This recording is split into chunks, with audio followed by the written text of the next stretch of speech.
have been filmed entering the city. And in the last few hours, multiple explosions have been reported. Exact figures are unknown, but there are reports of large numbers of Ukrainian casualties, both military and civilian, since the invasion began, and of Russian military deaths. Streams of people in cars and on foot have been crossing from Ukraine into Poland, Romania and Hungary. The UN Refugee Agency believes up to 5 million people may try to flee abroad. There's fierce fighting in many parts of the country, with Russian troops advancing from the north, from the east and from Crimea in the south. But tonight, all eyes are on Kiev. There have been exchanges of fire in the north of the city, which was reached by an advance party of Russian troops.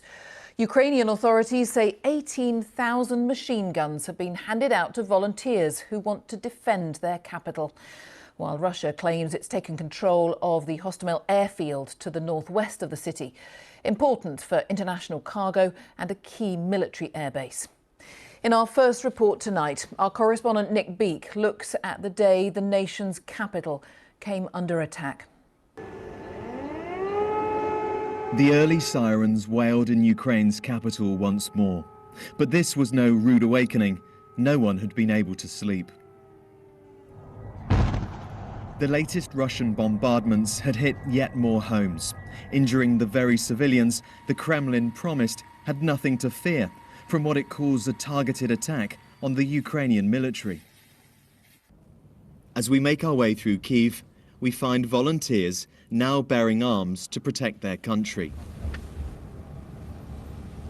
We soon see signs of a battle drawing ever nearer, as well as those bracing themselves for a last stand. Of all the places to get a flat tire, Alena's family now caught between Ukrainian artillery and the Russian front line. Elena says the whole family is very afraid and can't now go back to their home. And this is why. What do you think of what Vladimir Putin is doing to the Ukrainian people? Що ви думаєте, що Путін робить?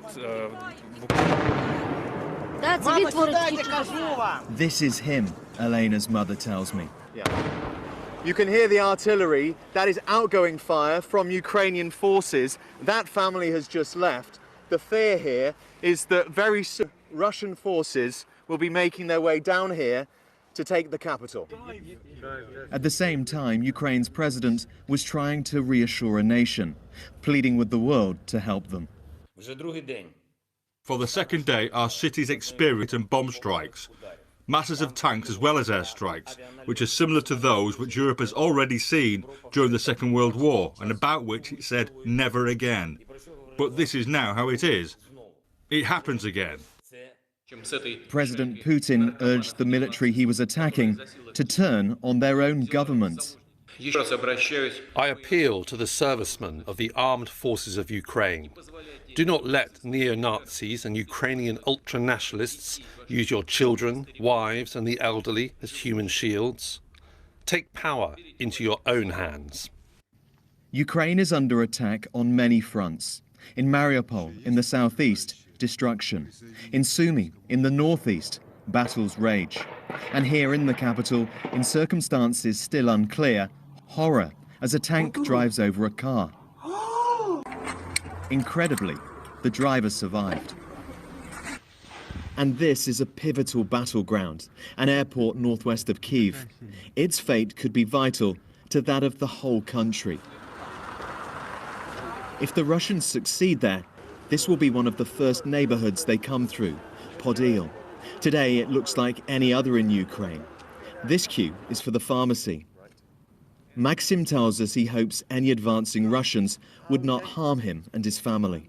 I think they don't take our normal people. I think they have heart inside. They have something good inside. Elena, a grandmother, says Russian occupation would be a disaster. This is my city, the city of my parents, my grandparents. I'm not going to leave. And as for what she makes of Vladimir Putin,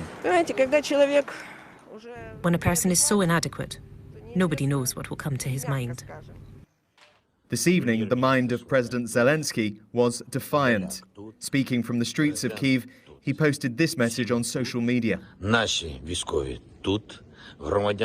We are all here. Our soldiers are here, the citizens are here, and we are here. We defend our independence. That's how it'll go. Glory to our defenders, both male and female. Glory to Ukraine. Tonight, there is overwhelming support for the men and women being asked to save their country. But there's also a deep fear the effort will not be enough. Nick Beak, BBC News, Kyiv. Well, we had been hoping to broadcast tonight's programme from the capital, but it is too dangerous to be out on the streets. Let's talk to our chief international correspondent, Lise Doucet. And Lise, as we can see, you, the team, others having to take shelter tonight in a basement. This is Kyiv tonight, what was a vibrant European city, nearly 3 million people. But tonight they've gone underground to take shelter, and that includes us. We're in an underground parking garage. Many others are here. We could just show you where we are. The chairs all lined up. Cots have been brought out. You can see the urns of coffee and tea in the distance. This is where we're going to have to take shelter through the night, and we're not sure for how much longer. There were repeated air raid sirens tonight, and then a call from the authorities, including the people running this hotel: take to your shelters and don't come out. The mayor of this city, a famous boxer who has now taken on a military uniform and picked up a gun, he told the citizens of Kyiv this is going to be a difficult night. There was a roar of explosions reverberating across Kyiv tonight. Explosions in the distance, still not in the center, still about 10 miles away. There was also the rattle of gunfire and artillery as well. This was a night so different from last night where these explosions first started. But there's a real worry that as the Russian forces keep approaching the city, while there's fighting in the suburbs, this is just the beginning of what could be a long battle, a battle for this city to survive. And we saw today as we went around the city how war has pulled life from Kyiv. People have taken either to underground shelters like this, or they fled, or they're picking up a gun to fight.